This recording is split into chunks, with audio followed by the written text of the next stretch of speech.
Hyundai Alcazar नई गाड़ी है, कंपनी पुरानी है, लेकिन दोनों के बारे में जानना ज़रूरी है और इसको किस सेगमेंट में उतारा है और क्यों उतारा है पहले ये समझ लेते हैं। आपके आधे सवालों के जवाब तो वैसे ही मिल जाएंगे।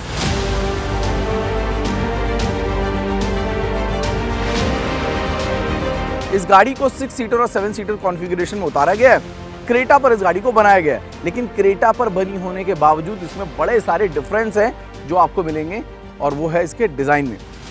तफसील से आगे बता देंगे। कीमत जो है इसकी शुरू होती है वो 16.30 लाख से शुरू होती है और 20 लाख तक जाती है। कुल 3 वेरिएंट उतारे गए हैं सिर्फ। अब आप सोचेंगे कि जब क्रेटा 10 लाख की है, ये शुरू होती है 16 लाख से, तो इतना बड़ा कीमत में डिफरेंस सिर्फ एक थर्ड रो के लिए? बिल्कुल नहीं। इसको 1630 से इसलिए उतारा गया है क्योंकि ये जो वेरिएंट आप देख रहे हैं ना, पूरा बेल्स एंड विसल्स के साथ है, यानी कि स्टैंडर्ड वेरिएंट में भी आपको सभी कुछ मिलेगा। यही डिज़ाइन क्यूज मिलेंगे, यही 17 इंच के टायर मिलेंगे, आपको सनरूफ मिलेगा, आपको 10.25 इंच का इंस्ट्रूमेंट क्लस्टर मिलेगा, यानी कि सभी चीज़ें ज़्यादातर स्टैंडर्ड रखी गई हैं। प्रीमियम और सिग्नेचर जो बाकी 2 वेरिएंट हैं उनमें कुछ कुछ बदलाव किए गए हैं। प्रीमियम में जैसे कि 360 डिग्री कैमरा दे दिया गया, वेंटिलेटेड सीट्स दे दी गई हैं, ये कुछ बदलाव है। उसी तरीके से सिग्नेचर में थोड़े और बदलाव है, लेकिन वो जो वेरिएंट है ना वो बहुत कम चुनिंदा सिग्नेचर डीलरशिप पर ही मिलेगा।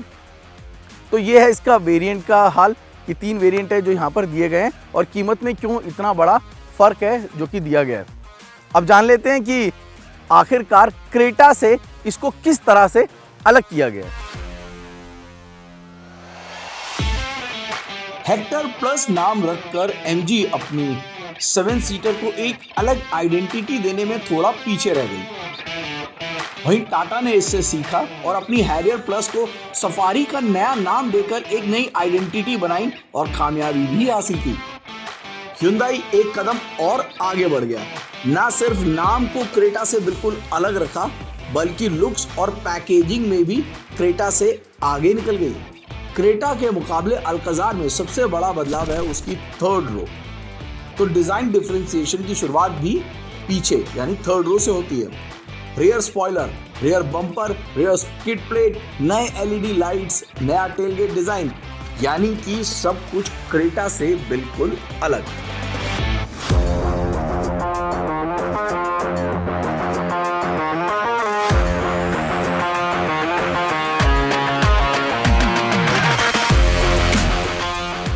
तो रियर के बदलाव आपने देख लिए, अब ये साइड प्रोफाइल भी देख लेते हैं। रियर में काफ़ी सारे बदलाव थे।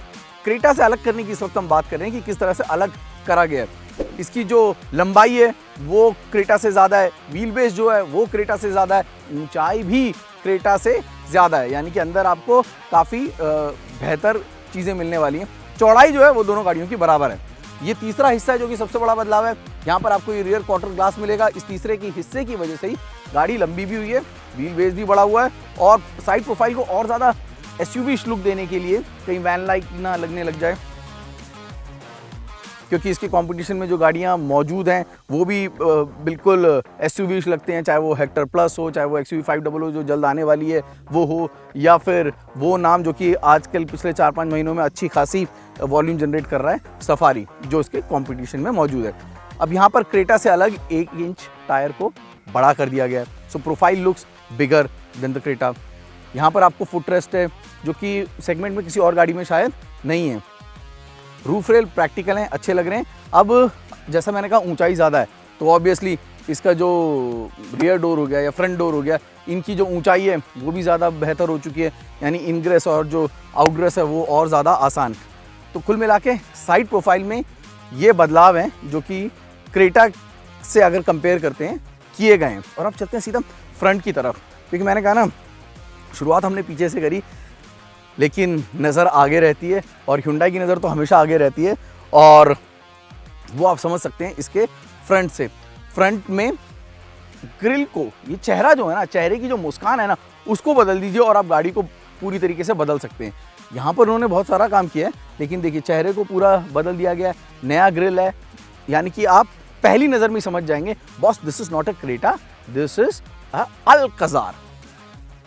और ये डिज़ाइन जो बदले गए हैं, उस स्किड प्लेट दी गई है, बम्पर बदल दिया गया है और कुछ चीज़ें क्रेटा की भी दी गई हैं, लेकिन इन टोटल गाड़ी को एक अलग प्रीमियम लुक देने में यहाँ पर Hyundai को कामयाबी मिली है।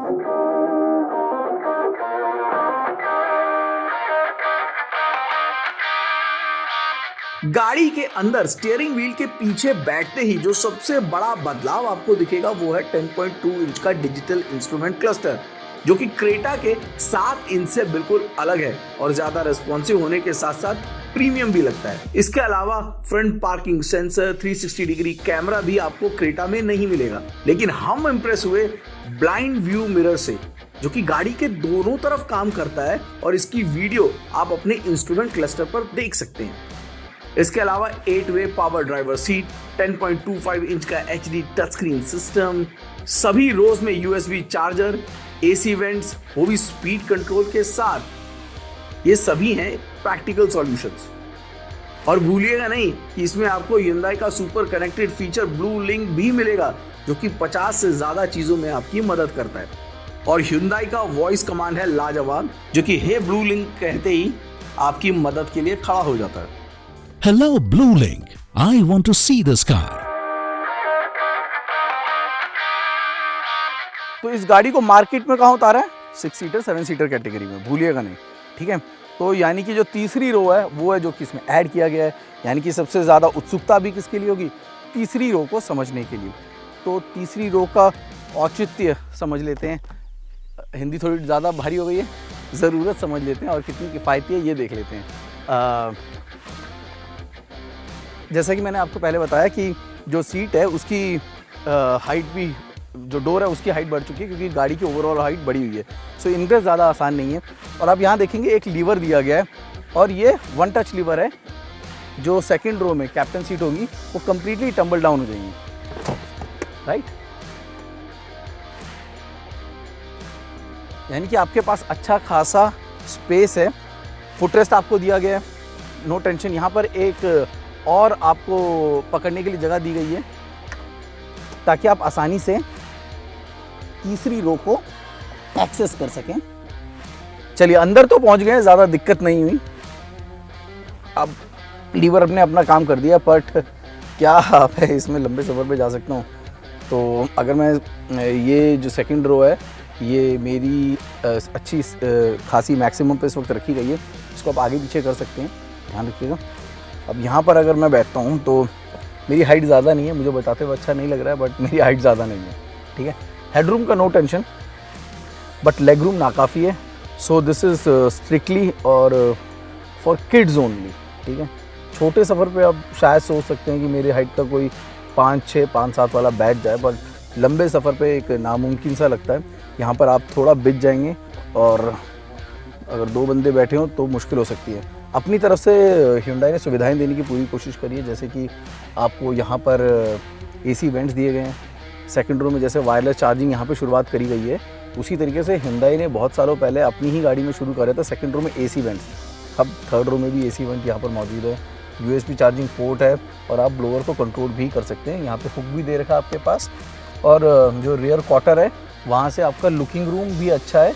आप बहुत ज़्यादा क्लॉस्ट्रोफोबिक फील नहीं करेंगे, वो वैसे भी नहीं फील करेंगे, क्योंकि अगर ऐसा है तो आप पैनोरामिक सनरूफ खुलवा लीजिएगा, बहुत लंबा है और गाड़ी के अंदर आपको फुल एयरी फील होगा।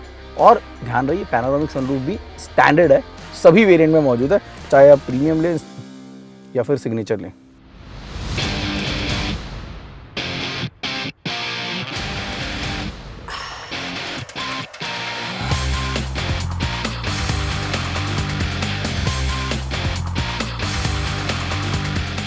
ड्राइव फील भी ले लेते हैं ज़रा कि कैसी है। फर्स्ट इंप्रेशन है जो हम आपको दे रहे हैं, और इस वक्त हम दे रहे हैं पेट्रोल का, क्योंकि इसमें जो 2 लीटर का पेट्रोल इंजन इस्तेमाल किया गया वो नया इंजन है, तो जानना ज़रूरी था कि आखिर इसमें कितनी तब्दीलियाँ और कितना अच्छा ये इंजन है। First impression is impressive. Engine refined है, नो डाउट। अगर फिगर्स की बात करें तो वो भी इम्प्रेसिव हैं। इसका जो पावर है दैट इज़ 159 PS और 191 Nm का पीक टॉर्क है। Both are best in segment and refinement is good, no doubt. पूरी गाड़ी का जो इंसुलेशन भी है वो भी बेहतर लग रहा है पहले से, क्योंकि NVH लेवल जो है ना कम हो चुका है। I am not getting too many sounds from the outside. Tyre की थोड़ी स्क्रीचिंग वॉइस ज़रूर आ रही है। जो बदलाव है ना 6 स्पीड 80 है जो कि इसमें इस्तेमाल किया गया है, सेम है जो कि क्रेटा में भी आपको मिलेगा। मैनुअल का मज़ा भी हम नहीं ले पाए हैं, लेकिन इसमें 6 स्पीड मैनुअल गियर बॉक्स भी मौजूद है। अब माइलेज जो है 14 के करीब की माइलेज है पेट्रोल में जो कंपनी क्लेम कर रही है। In both cases manual and automatic it's 14.5 and 14.2, ज़्यादा फ़र्क नहीं है। ज़माना गया जब 80 और मैनुअल में बहुत फ़र्क देखा जाता था।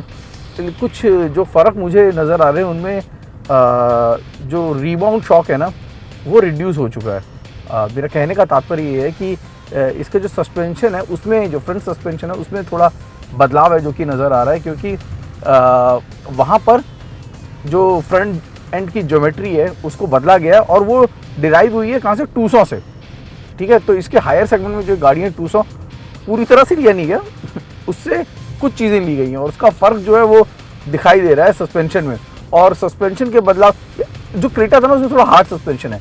सो अब जो सस्पेंशन है वो इतना सॉफ्ट नहीं है, मैं ये नहीं कहूँगी बहुत ज़्यादा सॉफ्ट है, सॉफ्ट और प्लश इन दोनों के बीच में कहीं पे। So the quality is better as compare to Creta.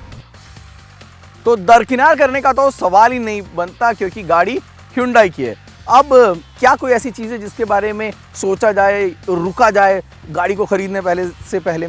तो एक चीज़ है जो आपको शायद जहन में रखनी पड़ेगी, आपको सोचना पड़ेगा, वो ये कि जिस सेगमेंट में ये है इस वक्त 6 और 7 सीटर वाली SUV सेगमेंट, उस सेगमेंट में हेक्टर प्लस और सफारी तो मौजूद है, वो भी उम्दा गाड़ियाँ हैं, उनसे तो ये थोड़ी बीस साबित हो रही है कई चीज़ों में। लेकिन एक और गाड़ी है जिसका शायद आप भी इंतज़ार कर रहे होंगे मेरी तरह, वो है XUV 500 जो कि आने वाले 1 या 2 महीने में बाज़ार में आने वाली है। अगस्त या सितंबर लगा लीजिए, वो गाड़ियाँ बाज़ार में आ सकती हैं। तो इस लिहाज से अगर आपको जल्दी नहीं है तो मैं कहूँगा कि आप सोच सकते हैं, आप ज़रा होल्ड कर सकते हैं। लेकिन होल्ड करते वक्त इस बात का ध्यान रखिएगा कि इस गाड़ी की वेटिंग पीरियड जो है वो लगातार बढ़ती जाएगी। अब आखिरी में बाय किया या ना जाए, जैसा कि मैंने कहा कि अगर आपको एक प्रीमियम गाड़ी चाहिए, सोफिस्टिकेटेड गाड़ी चाहिए, टेक लेडन चाहिए जिसमें हाईटेक कनेक्टिविटी के सारे फीचर्स मौजूद हों, एक ऐसी गाड़ी चाहिए जो कि फिट एंड फिनिश के मामले में बाकी सभी गाड़ियों को चुनौती देती हो, एक ऐसा एक कंपनी चाहिए जिसकी ब्रांड में आपको अच्छी सर्विस मिलती हो और शिकायत का मौका ना देती हो, तो ज़्यादा सोचिए मत। This is a green signal, you should go and bye.